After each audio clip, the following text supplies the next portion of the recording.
नमस्ते एवरीवन। इससे पहले लेवल 3 के कुछ क्वेश्चंस कराए गए थे, लेवल 2 में थे लेकिन लेवल 3 टाइप के थे, और बाकी 4-5 वीडियोस निकाले जा चुके हैं classification of matter, class application, ITG foundation के एक्सरसाइजेज पे। True false match the column, fill in the blanks, level 1 के एमसीक्यूज, लेवल 2 के एमसीक्यूज। अब हम लेवल 3 में आए हैं और इसको बनाएंगे, सो प्लीज़ ध्यान से सुनना। और बाकी चलो लेट्स स्टार्ट। प्लेलिस्ट बना दिया गया है क्लासिफिकेशन ऑफ मैटर का, और आप प्लीज जाके आप देख सकते हो। अगर आपको लगता है कि केवल एक्सरसाइज में देखना है तो देखो, नहीं तो फिर थ्योरी भी पूरा बताया गया है। So let's start. Evaporation can takes place at any temperature but boiling takes place at a fix temperature, give appropriate reason. Evaporation किसी भी टेम्परेचर पे हो जाता है, यानी वाष्पीकरण, लेकिन जो बॉइलिंग है वो एक खास टेम्परेचर पे होता है। ऐसा क्यों? Takes place at fix temperature, ऐसा इसलिए होता है, आपको पता है इवापोरेशन क्या है? एक सरफेस फेनोमेना है। सरफेस फेनोमेना, इवापोरेशन एक सरफेस फेनोमेना है। और बॉइलिंग क्या है? एक बल्क फेनोमेना है। Bulk phenomena. इसका कहने का मतलब क्या है कि इवापोरेशन उस लिक्विड के जो ऊपर वाला जो लेयर है उससे संबंधित रखता है, नीचे के लेयर से कोई मतलब नहीं इवापोरेशन से ले। ऊपर का लेयर का जो लिक्विड है वो बस गैसियस फेज में चेंज हो जाए, लेकिन बॉइलिंग पॉइंट में ऐसा नहीं होता है। बॉइलिंग पॉइंट में हर एक उस बीकर में जितना भी लिक्विड है वो सब का टेम्परेचर, और सभी का टेम्परेचर क्या हो? उतना हो जितना कि उसको बॉईल करने के लिए मांगता है। जैसे कि फॉर एग्जांपल बॉइलिंग कब होता है? अगर साइंटिफिक डेफिनेशन पूछे तो जब एक्सटर्नल प्रेशर बराबर हो जाता है उस लिक्विड के वेपर प्रेशर के। बॉइलिंग कब, किसी भी लिक्विड का बॉइलिंग पॉइंट कब होता है? जब एक्सटर्नल प्रेशर इक्वल टू हो जाता है वेपर प्रेशर के। लेकिन इवापोरेशन में ऐसा कुछ नहीं है, एक्सटर्नल प्रेशर को बराबर नहीं होना पड़ता है वेपर प्रेशर के। और प्लस में इवापोरेशन एक सरफेस फेनोमेना है, जबकि बॉइलिंग बल्क फेनोमेना। इन्हीं दो रीजन के कारण इवापोरेशन किसी भी टेम्परेचर पर टेक प्लेस करता है, लेकिन बॉइलिंग पॉइंट किसी एक फिक्स टेम्परेचर पर ही टेक प्लेस करता है। बॉइलिंग क्या होता है? वेपर प्रेशर बराबर जब क्या हो जाता है? एक्सटर्नल प्रेशर जो है उस बर्तन के बाहर जो प्रेशर है उसके बराबर हो जाएगा, तब बॉइलिंग टेक्स प्लेस करता है। लेकिन इवापोरेशन में ऐसा कुछ नहीं है, वो सरफेस फेनोमेना है, जरूरी नहीं है। और तो इन्हीं दो रीजंस के कारण इवापोरेशन किसी भी टेम्परेचर पर टेक्स प्लेस कर सकता है, लेकिन बॉइलिंग जो है ये खास टेम्परेचर पर टेक्स प्लेस करता है। तो ये बहुत इंपॉर्टेंट क्वेश्चन है, हम लोग हमेशा इग्नोर करते हैं। कई लोग तो ये भी सोचते हैं कि बॉइलिंग और इवापोरेशन लगभग सेम चीज है, बट सेम है नहीं। सो और आगे इसमें आप भी खुद से सोचना। तो चलो आगे बढ़ते हैं। Vapour pressure, second question number. Vapour pressure of a liquid A is more that of B, which of this liquid has the highest critical temperature in the gaseous state. तो इससे पहले के वीडियोस में आप देखोगे तो वहां मैंने बताया था कि बॉइलिंग पॉइंट डायरेक्टली प्रोपोर्शनल किसके होता है? क्रिटिकल टेम्परेचर के। जिस लिक्विड का बॉइलिंग पॉइंट जितना ही ज्यादा होगा उसका क्रिटिकल टेम्परेचर उतना ही ज्यादा होगा। ऐसा क्यों होता है? क्योंकि बॉइलिंग पॉइंट ज्यादा है, इसका मतलब उस लिक्विड के एटम्स के बीच में या उस लिक्विड के मॉलिक्यूल्स के बीच में इंटरमोलिकुलर फोर्स ऑफ अट्रैक्शन बहुत ज्यादा है। तभी तो उस इंटरमोलिकुलर फोर्स ऑफ अट्रैक्शन को वीक करने के लिए बहुत ज्यादा हीट देना पड़ रहा है, बहुत समय तक हीट देना पड़ रहा है, तो उसका बॉइलिंग पॉइंट ऑटोमेटिकली ज्यादा है। तो यहाँ पर लिख देता हूँ, बॉइलिंग पॉइंट किससे डायरेक्टली प्रोपोर्शनल होता है? Intermolecular force of attraction, IFT, intermolecular इसको एम लिखना चाहिए था, intermolecular force of attraction.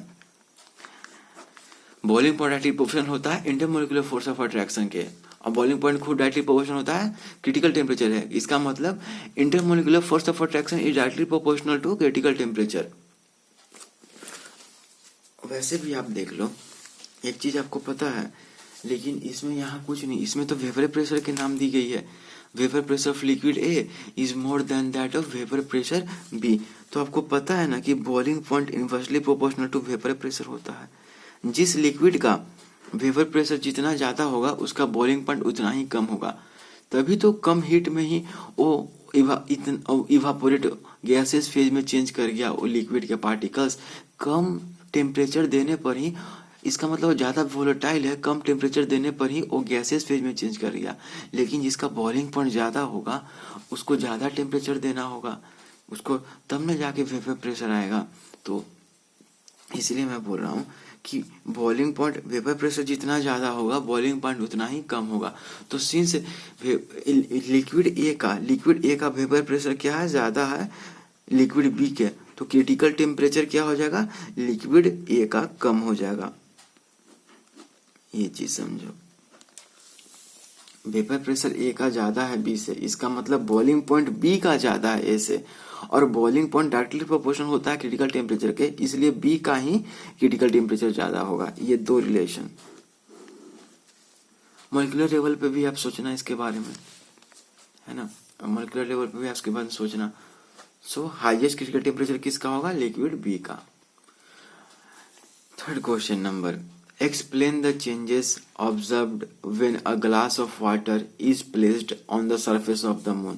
Video को पॉज करो और खुद से सोचो क्या होगा अगर हम मून पर एक गिलास वाटर रख दें, मून के सरफेस पे एक गिलास वाटर रख दें, क्या होगा। वीडियो को पॉज करो, खुद सोचो। चलो ठीक है, सोच लिया। होगा क्या, आपको पता है ना कि मून पे कोई एटमॉस्फेयर नहीं है, सॉरी मून पर कोई एटमॉस्फेयर नहीं है। जब मून पर कोई एटमॉस्फेयर है ही नहीं तो इस लिक्विड पर कोई एटमॉस्फेरिक प्रेशर नहीं लग रहा होगा, कोई एटमॉस्फेरिक प्रेशर नहीं लग रहा होगा। और हमने पढ़ा था कि बॉइलिंग पॉइंट किसको कहते हैं, जब लिक्विड का वेपर प्रेशर किसके बराबर हो जाए, एक्सटर्नल प्रेशर के बराबर हो जाए। लेकिन एक्सटर्नल प्रेशर तो एग्जिस्ट ही नहीं कर रहा है मून पे, इसलिए जैसे ही एक गिलास पानी रखोगे मून के सरफेस पे, वो तुरंत भाप बन जाएगा, यानी वेपर स्टेट में हो जाएगा, यानी वाटर गैसी स्टेट में चला जाएगा लिक्विड से। क्यों, क्योंकि वाटर जस्ट बॉईल कर जाएगा, वाटर रखे कि बॉईल कर गया। अब आप सोचोगे कि हीट कहाँ दी है, तो हीट का नहीं बात हो रहा है, बात हो रहा है कि प्रेशर है ही नहीं, तो भाप उड़ जाएगा, वाटर उड़ जाएगा। वाटर जो लिक्विड वाटर है ग्लास में, वो गैसियस फॉर्म में चेंज होकर ऊपर उड़ जाएगा, क्योंकि no atmosphere, so no external pressure. And since boiling point is that point when the vapor pressure of the liquid becomes equal to the net external pressure, and since net external pressure on the moon is zero, therefore it immediately changes into liquid, changes into gaseous state। so इसको आप words में लिख लेना। चलो आगे बढ़ते हैं। Fourth one, कितने, ये फोर्थ है ना। Skating on ice is almost impossible at a very low temperature, say at around -30°C। Why? कभी बहुत बार फिल्म के शूटिंग्स में या कहीं आप देखते होगे कि लेक पूरा जम गया है या डल झील जम जाता है, तो उस पर स्केटिंग होता है, आइस स्केटिंग भी बोलते हैं। लेकिन इसमें ये कहा गया है कि अगर आइस बहुत ज्यादा ठंडा हो, -30°C पे हो, तब भी स्केटिंग नहीं कर पाते। इसके लिए थोड़ा टेम्परेचर कम चाहिए। जैसे कि अब टेम्परेचर कम चाहिए, इसका मतलब ये थोड़ी है कि आप 2 डिग्री ले लोगे या 1 डिग्री ले लोगे, नहीं। 1 डिग्री पे तो आइस ही एग्जिस्ट नहीं करेगा, आइस तो पूरा पिघल जाएगा। स्केटिंग कहाँ करोगे, पानी पर। कम से कम तो 0°C चाहिए। लेकिन क्वेश्चन में कहा कि बहुत कम टेम्परेचर भी नहीं होना चाहिए, जैसे -30। ऐसा क्यों, आपको पता है ना कि आइस जो है वो मेल्ट करने पर उसका वॉल्यूम क्या होता है, घटता है, वॉल्यूम घटता है। ये अपोजिट है। अधिकतर जितने भी आइस को हीट करने पर क्या होता है, वॉल्यूम, आइस को हीट किया तो आइस से जब वाटर में कन्वर्ट हुआ हीट करने पर, तो मान लो पहले वॉल्यूम V1 था और वॉल्यूम V2 हो गया, तो V1 ग्रेटर देन V2 होता है। और ऐसा क्यों होता है, तो इंटरमोलिकुलर हाइड्रोजन बॉन्डिंग के कारण, इंट्रामोलिकुलर हाइड्रोजन बॉन्डिंग के कारण होता है। बहुत सारे जगह थी उसमें रह जाते हैं। इसके बारे में मैंने क्लास में चर्चा भी की थी क्यों ऐसा होता है। कि वो कभी भी रोकना मत, मैं जो कह लिया उसको मान मत लेना, सवाल पर सवाल पूछते जाना खुद से।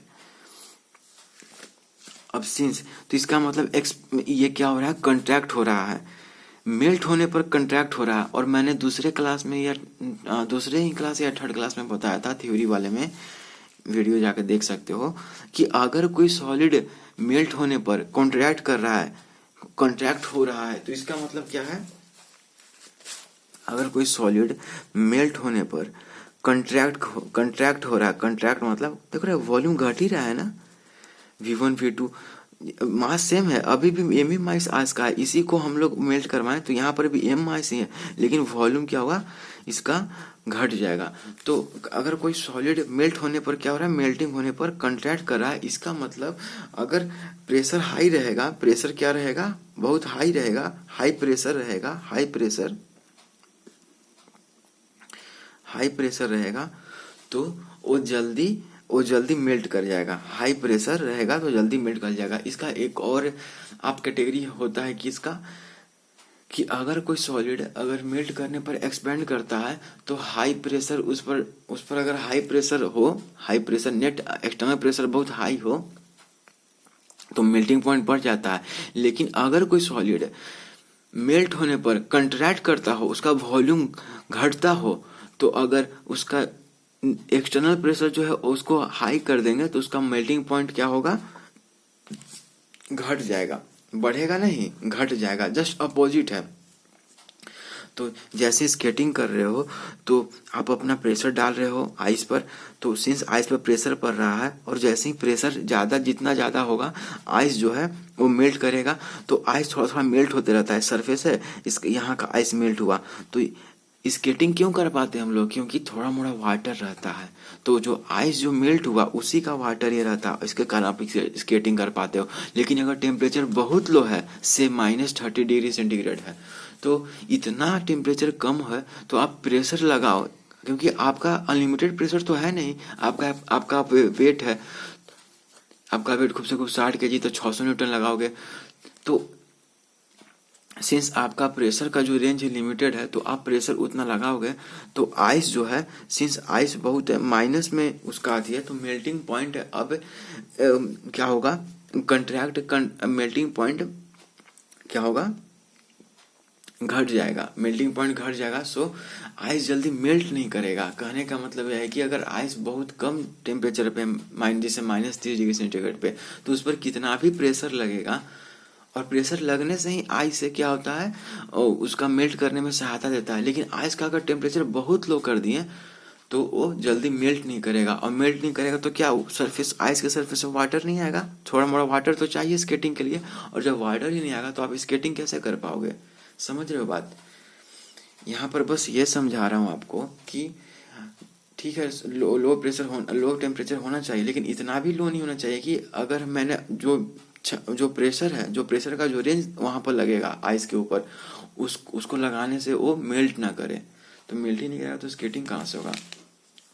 इसको फिर से समझना, इस बात को मैंने इस पर मेल्टिंग वाले पे मैंने 2 बताया था कि एक एक्सपैंड होता है तब क्या होगा, एक्सपैंड होना, कोई सॉलिड एक्सपैंड होता है हीट करने पर, मेल्ट होने पर, तो अगर उस पर हाई प्रेशर देंगे तो क्या उसका मेल्टिंग पॉइंट बढ़ेगा घटेगा। और दूसरा क्या था, दूसरा हमने देखा था कि अगर किसी सॉलिड पे हम लोग प्रेशर लगाते हैं तो वो सॉलिड पे प्रेशर लगाते हैं तो वो क्या होता है, सॉलिड पे प्रेशर लगाते हैं और वो कॉन्ट्रैक्ट होता है मेल्टिंग होने पर, तो उस ज़्यादा प्रेशर लगाने पे वो मेल्टिंग पॉइंट का घटेगा या बढ़ेगा। इसका हमने 2 देखा था। सो आगे चलते हैं। आई होप आप इसको फिर से देखो, रिवाइंड कर और समझने की कोशिश करो। अब आते हैं, a test tube filled with water is dipped up to a snake in a boiling water path, does the water inside the test tube boil. ये थोड़ा सा अच्छा सवाल है, इसको प्लीज समझना। कोई टब है, ठीक है, इसमें वाटर है, इसके अंदर का वाटर ये बॉईल कर रहा है, ये बॉईल कर रहा है, बॉइलिंग वाटर है। अब टेस्ट ट्यूब एक लाए, एक टेस्ट ट्यूब लाए, टेस्ट ट्यूब, इस टेस्ट ट्यूब में अलग वाटर है। अब कह रहा है कि अब टेस्ट ट्यूब को इसमें रखे तो क्या टेस्ट ट्यूब का भी जो वाटर है वो बॉईल करने लगेगा, तो बॉईल नहीं करेगा। ऐसा क्यों, क्योंकि ये जब बॉईल हो रहा है तो ये तो 100 डिग्री सेंटीग्रेड पे तो है ही, तो ये भी तब तक इस टेस्ट ट्यूब को गर्म करते रहेगा जब तक कि टेस्ट ट्यूब का अंदर का जो वाटर है वो भी 100 डिग्री पे आ जाए, 100 डिग्री सेंटीग्रेड पर आ जाए टेस्ट ट्यूब के अंदर। अब आप कहोगे तो फिर तो ये भी बॉईल करना चाहिए। नहीं नहीं नहीं, ये बॉईल नहीं होगा। क्यों, क्योंकि इसमें इस वाटर में एडिशनल हीट है, तभी तो इसका फेज चेंज हो रहा है। ये वेपर, ऊपर वेपर उठ रहा है, बॉइलिंग में ऊपर वेपर उठता है। मैंने कहा था आपसे कि सिंस वेपर फेज जो स्टेट ऑफ मैटर चेंज हो रहा है इसमें लिक्विड से, ये जो बाहर का जो पानी है ये वेपर में चेंज हो रहा है, यानी इसमें 100 डिग्री सेंटीग्रेड तो इसका होगा। और मैंने कहा था ना कि जब भी स्टेट ऑफ मैटर चेंज करता है तो टेम्परेचर कांस्टेंट रहता है, बिल्कुल सही। यहाँ भी 100, तो ये तब तक इस ट्यूब के वाटर को तब तक हीट करते रहेगा जब तक ये 100 पर आ जाए। जैसे ही ये 100 पर आ जाएगा तो एक थर्मल इक्विलिब्रियम में आ जाएगा, ये थर्मल इक्विलिब्रियम। फिर हीट का एक्सचेंज नहीं होगा। फॉर एग्जांपल अगर 40 डिग्री सेंटीग्रेड पर पानी है और इसको और इसमें भी 40 डिग्री सेंटीग्रेड पानी है एक दूसरा बर्तन में, इस वाले बर्तन के पानी को इसमें डाल दिया, तो अब जो रिजल्टेंट पानी होगा उसका कितना तापमान होगा? 40 डिग्री सेंटीग्रेड ही होगा, लगभग होगा ना। अगर इसका ज़्यादा तापमान होता तब इसमें डालते तो हो सकता है 40 से ज़्यादा तापमान हो जाता है मिक्सचर का, लेकिन तो टेम्परेचर ज़्यादा से कम में जाता है, लेकिन सेम टेम्परेचर तो टेम्परेचर को ओथ ही नहीं करेगा। एक और एग्जांपल देख लो, मान लो एक आयरन मेटल है, ये आयरन क्यूब है और ये भी आयरन क्यूब है, इसको भी 40 डिग्री सेंटीग्रेड पर किए हुए हैं, इसको भी 40 डिग्री सेंटीग्रेड पर किए हुए हैं और बीच में एक आयरन रड लगा हुआ है, तो क्या इस आयरन में हीट फ्लो करेगा? नहीं, इक्विलिब्रियम में होगा, ये भी 40 ये भी 40। उसी तरह जब जैसे ही ये 100 पर हुआ तो आगे हीट होना बंद हो जाएगा। आगे हीट होता तो इससे भी ये भी बॉयल कर जाएगा वाटर, लेकिन जैसे ही 100 डिग्री सेंटीग्रेड हुआ और हीट मिलना बंद हो जाएगा। क्यों? क्योंकि थर्मल इक्विलिब्रियम। क्यों? क्योंकि अब सिंस दोनों का टेम्परेचर सेम पर आ गया, अगर और टेम्परेचर इसको मिलता ना तो ये बॉयल करने लगता, इसका एक्सटर्नल प्रेशर और वेपर प्रेशर बराबर जाता और ये भी बॉयल करने लगता और इससे भी वेपर निकलता। लेकिन ऐसा नहीं होगा, क्योंकि जैसे ही ये भी 100 पर है ये भी 100 पर हो जाएगा। लेकिन कैसे बताऊं, आई होप आप इसको समझ पा रहे होगे कि 100 पर तो है लेकिन इसमें एडिशनल हीट है, तभी तो ये हीट मिल रहा है, इसको नीचे से हीट मिल रहा है। तो वो जो हीट है वो इस लिक्विड के कंटेनर वाले लिक्विड के इंटरमोलिकुलर फोर्स ऑफ अट्रैक्शन को ब्रेक करने में जा रहा है उस हीट का एनर्जी, इसलिए टेम्परेचर नहीं बढ़ा, 100 का 100 ही है। तो जिसमें भी 100 पहुंचेगा लेकिन एडिशनल हीट इसको तो नहीं मिल रहा, क्योंकि अब थर्मल इक्विलिब्रियम में आ गया। अगर थर्मल इक्विलिब्रियम ना हो पाता तो ये भी और इसमें टेम्परेचर आते जाता तब ये भी बॉयल कर जाता, लेकिन 100 डिग्री इसमें भी 100 डिग्री तो टेम्परेचर जाना बंद हो जाएगा और ये बस गर्म पानी रह के ही रह जाएगा ट्यूब का पानी, तो ट्यूब का पानी बॉयल नहीं करेगा। आई होप आज को समझ में आया होगा। स्पीड कम करो अगर स्पीड आपको लगता है कि ज़्यादा है, बस समझना चाहिए। आगे बढ़ते हैं। If a solution is formed by a combination of solvent A and solid solute B and decomposition of the, video को पॉज करो, खुद से अटेम्प्ट करो। If a solution is formed by a combination of solvent A and solid solute B and decomposition of the solute takes place at the boiling point of the solvent, how can we separate these two? कह रहा है कि एक solvent है ये कोई solvent है और इसमें सॉलिड स्टेट में बी है, बी सॉलिड स्टेट में है, और जो ए का बॉइलिंग पॉइंट है, मान लो ए का बॉइलिंग पॉइंट कोई 1 डिग्री सेंटीग्रेड है और 1 डिग्री सेंटीग्रेड पर बी भी डिकम्पोज कर जा रहा है, ये जो सॉलिड सॉल्यूट है ये भी डिकम्पोज कर दे रहा है। तो फिर अलग कैसे करें, इनकी मिक्सचर को अलग कैसे करें? अच्छा सवाल है। कभी आपने सोचा है कि इसमें हम लोग क्या कर सकते हैं? हम लोग क्या करेंगे कि बाहर का जो एक्सटर्नल प्रेशर इसको कम कर देंगे, तो जैसे ही एक्सटर्नल प्रेशर को कम करेंगे ए का जो बॉइलिंग पॉइंट वो क्या हो जाएगा? कम हो जाएगा, क्योंकि pressure external pressure is directly proportional to boiling point. मैंने कहा था ना कि पहाड़ों पर जल्दी वाटर बॉईल कर जाता है कंपैरिजन प्लेन मैदानों में वाटर जल्दी बॉईल नहीं करेगा, लेकिन पहाड़ों पे जल्दी करेगा, क्योंकि पहाड़ों पे प्रेशर एक्सटर्नल प्रेशर क्या है? कम है, और मैदान पे एक्सटर्नल प्रेशर पहाड़ों की अपेक्षा में ज़्यादा है। तो अगर ए के अभी जो एक्सटर्नल प्रेशर लग रहा है उसको उसके अपेक्षा में अगर मैंने एक्सटर्नल प्रेशर लो कर दिया तो क्या होगा? ए का बॉइलिंग पॉइंट कम हो जाएगा। पहले की मान लो पहले बॉइलिंग पॉइंट 1 डिग्री सेंटीग्रेड पे होता था और मैंने एक्सटर्नल प्रेशर अगर कम कर दिया और अब y डिग्री सेंटीग्रेड पे ए उबलेगा तो x डिग्री 1 मिनट, अगर मैंने एक्सटर्नल प्रेशर कम कर दिया और अब y डिग्री सेंटीग्रेड पर ये उबल रहा है तो x degree is greater than y degree centigrade, क्योंकि जैसे ही प्रेशर कम किया कम टेम्परेचर पर ही ये उबलने लगेगा। और ऐसा क्यों कर रहा हूँ मैं? टेम्परेचर एक्सटर्नल प्रेशर को कम इसलिए करो क्योंकि जैसे ही ये बॉईल होगा तो केवल क्या बच जाएगा? बी हमारा सॉल्यूट बच जाएगा और उसको हम लोग अलग कर लेंगे, ये वेपर फेज में चेंज हो जाएगा। तो हम लोग इसमें क्या करेंगे, बस एक्सटर्नल प्रेशर लोअरिंग द, लिख लेना, lowering the external pressure, external pressure, lowering the external pressure. इससे क्या होगा कि जो सॉल्वेंट ए है वो वेपराइज कर जाएगा और क्या बचेगा बी। बी क्यों नहीं डिकम्पोज करेगा, क्योंकि बी तो तब डिकम्पोज होता है ना जब हम जो उसका शुरू का जो नॉर्मल बॉइलिंग पॉइंट है उस पर हीट ले जाते हैं, लेकिन सिंस हम लोगों ने एक्सटर्नल प्रेशर को कम कर दिया है तो जो नॉर्मल जो बॉइलिंग पॉइंट है वो कम हो गया ए का, तो कम ही टेम्परेचर पे ए वेपराइज कर गया और सिंस टेम्परेचर कम है तो बी डिकम्पोज भी नहीं करेगा, तो बी बर्तन में ही बच जाएगा और ए वेपर बन जाएगा। तो जैसे ही लोअरिंग क्या है, लोअरिंग द एक्सटर्नल, क्या है, एक्सटर्नल पावर लिख दिया, सॉरी, एक्सटर्नल प्रेशर। देखो लेवल 3 का क्वेश्चन है तो थोड़ा सा हार्ड तो होगा ही, प्लीज इसको समय देना, और बहुत ही अच्छा क्वेश्चन है, तो मतलब अच्छा है, काफी अच्छा लग रहा है। अब आते हैं 47 क्वेश्चन नंबर पे। Discuss the change in energy and arrangement of molecules on increasing the temperature of ice from -5 to 10 degree centigrade at 1 atm pressure. Pressure constant है 1 atm और नॉर्मल प्रेशर भी 1 atm ही होता है हमारे आसपास में। तो -5 से, तो -5 से पहले, -5 डिग्री सेंटीग्रेड से पहले 0 तक ले जाएंगे, 0 डिग्री सेंटीग्रेड, फिर 0 डिग्री सेंटीग्रेड पर फेज चेंज होगा, जो आइस है वो लिक्विड वाटर में बदलेगा, और 0 डिग्री टू फिर 10 डिग्री सेंटीग्रेड, तो बीच में ही क्या होगा, ये फेज चेंज हो रहा है। तो -5 पर जब आइस है तो इसको हीट करते जाएंगे तो आइस का जो टेम्परेचर है वो बढ़ते जाएगा, लेकिन 0 पर जैसे ही आया उसके बाद जब हीट देंगे तो टेम्परेचर नहीं बढ़ेगा, क्योंकि अब सारा का सारा हीट क्या कहाँ चला जाएगा, आइस के पार्टिकल्स के बीच में जो इंटरमोलिकुलर फोर्स ऑफ अट्रैक्शन है उसको ब्रेक करने में चला जाएगा। तो जब तक पूरा का पूरा जो आइस है वो वाटर में नहीं बदल जाता तब तक टेम्परेचर 0 डिग्री सेंटीग्रेड ही रहेगा। तो इस दौरान क्या होता है, फेज चेंज के दौरान पोटेंशियल एनर्जी क्या होता है, इंक्रीज होता है, पोटेंशियल एनर्जी इंक्रीज होता है, पोटेंशियल एनर्जी इंक्रीज होता है।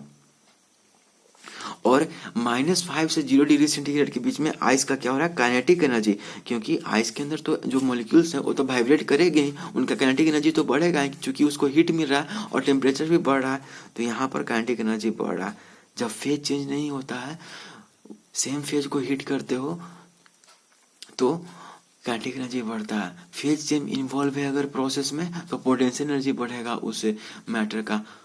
और यहाँ पर भी क्या होगा, 0 डिग्री से 10 तीन इसमें भाग है, पहला ये -5 से 0, फिर 0 पर स्टॉपेज लगाओ क्योंकि यहाँ फेज चेंज हो रहा है, फिर 0 से 10, तो 0 से 10 के बीच में भी काइनेटिक एनर्जी इंक्रीज हो रहा है, रैंडमनेस इंक्रीज हो रहा है, टेम्परेचर बढ़ा है तो वेलोसिटी जो होगा, काइनेटिक एनर्जी होगा वो बढ़ेगा, किसका, मॉलिक्यूल्स का, वाटर मॉलिक्यूल्स का स्पीड बढ़ेगा, टेम्परेचर नहीं पे और रैंडम मोशन करेंगे।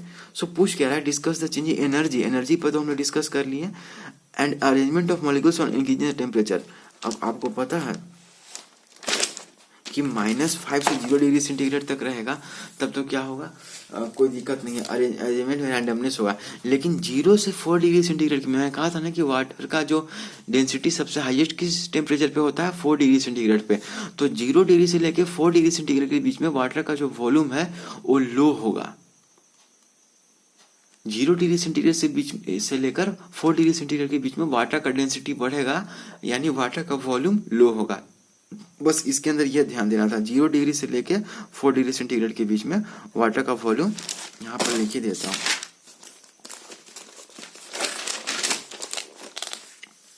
0 degree centigrade to 4 degree centigrade के बीच में वाटर का जो वॉल्यूम है, उस वाटर का जो डेंसिटी है वो इंक्रीज करते जाता है, डेंसिटी इंक्रीज करते जाता है, और 4 डिग्री पर मैक्सिमम होता है, लेकिन जैसे ही 4 डिग्री सेंटीग्रेड के बाद फिर आप हीट करते जाते हो, 4 डिग्री टू 100 डिग्री जितना भी है वहां पर फिर डेंसिटी डिक्रीज करने लगता है। कुछ ऐसा ग्राफ बनाया था मैंने, याद है, वैसा ग्राफ बनाया था, 0 डिग्री पे यहाँ था डेंसिटी, 4 पर मैक्सिमम होता है, और फिर आपको याद होगा मैंने तीसरे लेक्चर में शायद करा था, तीसरे या चौथे लेक्चर में। तो बस ये समझना था, पोटेंशियल एनर्जी बढ़ रहा है फेज चेंज के दौरान 0 डिग्री सेंटीग्रेड पे, -5 से 0 डिग्री सेंटीग्रेड के बीच में काइनेटिक एनर्जी बढ़ रहा है वाटर मॉलिक्यूल्स का, आइस मॉलिक्यूल्स का, और 0 degree centigrade to 10 degree centigrade के बीच में जो लिक्विड वाटर है उसके मॉलिक्यूल्स का काइनेटिक एनर्जी बढ़ रहा है, और 0 डिग्री टू 4 डिग्री सेंटीग्रेड के बीच में उसका डेंसिटी बढ़ रहा है, बढ़ते जा रहा है, 4 डिग्री पर मैक्सिमम है, और 4 डिग्री सेंटीग्रेड के बाद जो वाटर का जो डेंसिटी है वो घटते जाता है। और डेंसिटी बढ़ने का मतलब क्या, वॉल्यूम घट गया, मास कांस्टेंट रखोगे, मास बराबर c, कोई कांस्टेंट है, मास कोई कांस्टेंट है, तो उसके क्या करोगे, डेंसिटी बढ़ाओगे, बढ़ रहा है तो इसका मतलब वॉल्यूम घट रहा होगा। और इसमें ठीक है, ये तो सोचने वाला, मास कांस्टेंट रहेगा और यहाँ डेंसिटी घट रहा है तो वॉल्यूम बढ़ता जाएगा। तो ये एक्सेप्शनल बिहेवियर वाटर शो करता है। इस क्वेश्चन में आप देख लेना इसको। वीडियो थोड़ा लंबा हो गया, लेकिन मैं चाहता था इसका पूरा एंड करूं इसको। एंड तो कभी कोई चैप्टर होता नहीं है। कोई कह रहा है कि एंड कर दूं तो वो गलत कह रहा है। बहुत संभावना है इसके अंदर। आप प्लीज सोचना बंद मत करना, हमेशा नए नए सोचते रहना, नए नए चीजों को देखते रहना, ऑब्जर्व करते रहना, जिज्ञासु बनो, जिज्ञासा भरी दृष्टि से, आश्चर्य भरी दृष्टि से देखो। नॉलेज क्रिएटर आपको बनना है। अब हम लोग इस जो भी था हमने इसको जो पढ़ा, लेकिन ये खत्म कभी तो नहीं होगा। यहाँ हम लोग फॉर्मली तो करेंगे, लेकिन इनफॉर्मली कभी कोई चीज़ खत्म नहीं होगा, कोई चैप्टर कोई भी होता नहीं है। तो क्लासिफिकेशन ऑफ मैटर का एक्सरसाइज यहाँ खत्म होता है। क्लासिफिकेशन ऑफ मैटर को भी हम लोग बहुत सारा चीज़ पढ़ लिए हैं। आगे हम नए चैप्टर्स को शुरू करेंगे और शायद फिजिक्स में शुरू करेंगे heat. So thank you so much guys for watching this. और वीडियो अच्छा लगा तो लाइक करो, चैनल को जाके चेकआउट करो, अच्छा लगा चैनल तो सब्सक्राइब करो, दोस्तों के साथ शेयर करो। उन्हें अगर मदद मिलेगी तुम्हारे चलते, उनको वे भी पढ़ेंगे तुम्हारे साथ। सो बस वही है, लाइक शेयर सब्सक्राइब करो। And thank you so much. और एक चीज़ और, रोबोट कभी मत बनना, एक थिंकिंग क्रिएचर बनना। So thank you so much guys for watching this. Have a great day ahead. नमस्ते।